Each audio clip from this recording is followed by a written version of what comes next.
So I do this internet show. It's a political show, which is great. I love it. Except you get a lot of crazy comments, especially right now, because political race is so amazing.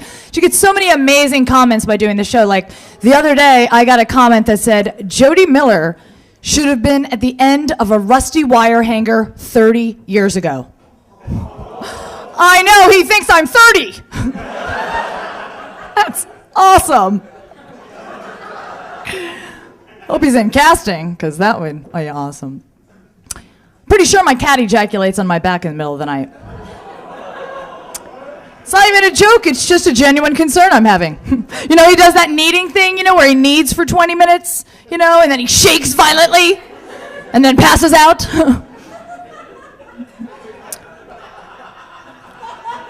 Now, I've been with a few men, okay?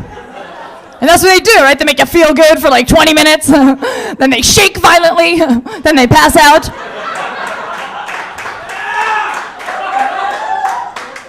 I put my hand back there, just to see what was going on, and he bit me. Like, yo, bitch, I'm not done. I'm like, oh, all right, well.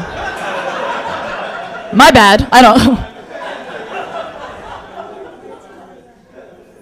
So, I'm single. Shocker. It was funny because when I was single in my 20s, I was labeled. My friends were like, oh my God, Jodi, you are super smart. You're smart. Play in the field. Not settling down. Good for you, you smart girl, smarty smart pants. Smart. Now that I'm single in my 30s, I'm labeled strong. Jodi, you are super strong. You're hanging in there. White knuckling it. Good for you. Solid like a rock. What's going to happen if I'm single in my 40s? Then I'll just be spiritual? That's Jodi, she's super centered. Yeah, knows how to breathe. She's comfortable in her own skin.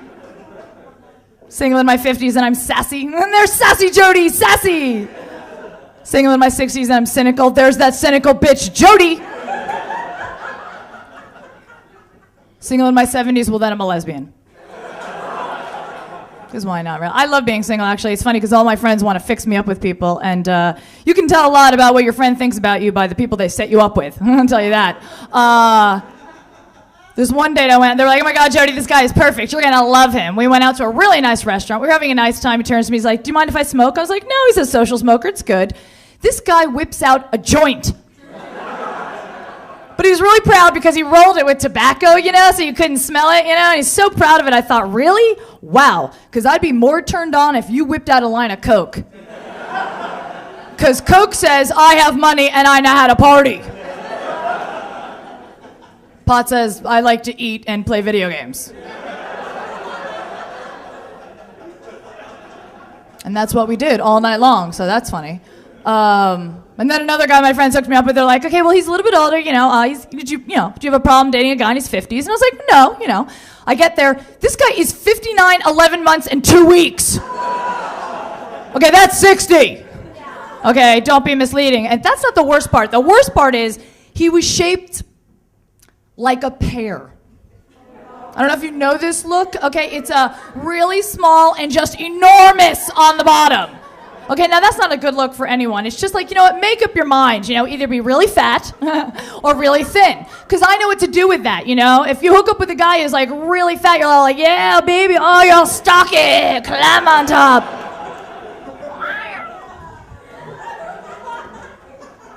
When you hook up with like a really thin guy, you're like, yeah, svelte, nice, hard, raw, yeah. But when you hook up with a pear, it's kind of like, oh, yeah, oh my God! My friend's like, no, Jodi, he's really rich. I'm like, well, I know where he hides his money. A big shock there. It's funny because a lot of female comedians like to get up here, and they bitch about being single. You don't need to hear me up here complaining about being single. You can see a girl on a stage complaining about being single. She's called a singer-songwriter. You guys know what I'm talking about. This girl, she's, tucked away in a cute little club, and she's gorgeous, but she's tortured. And she wants to share her pain with you through song, and all of her songs sound exactly the same. She's like, yeah, I wrote this next song when I was going through a tough time. And it's called Going Through a Tough Time. Can I get a little more sound on the monitor? Thanks. and I cry when you lie, and I die deep inside, and you fly in the sky. Wear that tie, I like rye, got a sty in my eye, been denied, say bye-bye, don't eat fries on your thighs, and I cry, and I cry, and I cry, and I cry, and I cry, and I cry, and I cry, and I cry, and I cry, and I cry, going through a tough time.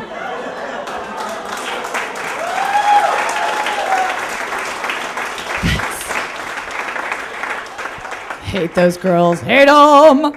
I think it's tough to date though, especially in Los Angeles, because people are always trying to impress everyone. You know, I was at a stoplight the other day and look at the guy next to me, and he was a good-looking guy, but then I looked at his car. This guy had 9 bullet hole decals on his car. Okay, bullet hole stickers. And they're all over his ride. Because things are really tough in West Hollywood. And I thought, really? That's the look you're going for? You're going to pick me up for dinner? I'm going to be like, so where are we going? Hold on a second. Are those bullet holes on your Hyundai Santa Fe? You know what? I don't feel like dinner. Let's just have sex. In the Santa Fe. It's the same tool that's also got that baseball that's just stuck in the back window. Oh, you're so crazy. You and your whole family in the back of your window and a baseball. Oh. So you just want to mess with that guy? You just want to pull up and be like, oh my God, do you know you got a baseball in your window? Have you guys seen the latest? The latest thing is on the tow hitch on trucks. Yeah, because they're so attractive to look at. Seriously. Let me tell you something. It doesn't look good when it's coming at me like that. I don't want to see it like that. You guys are awesome. My name is Jodi Miller.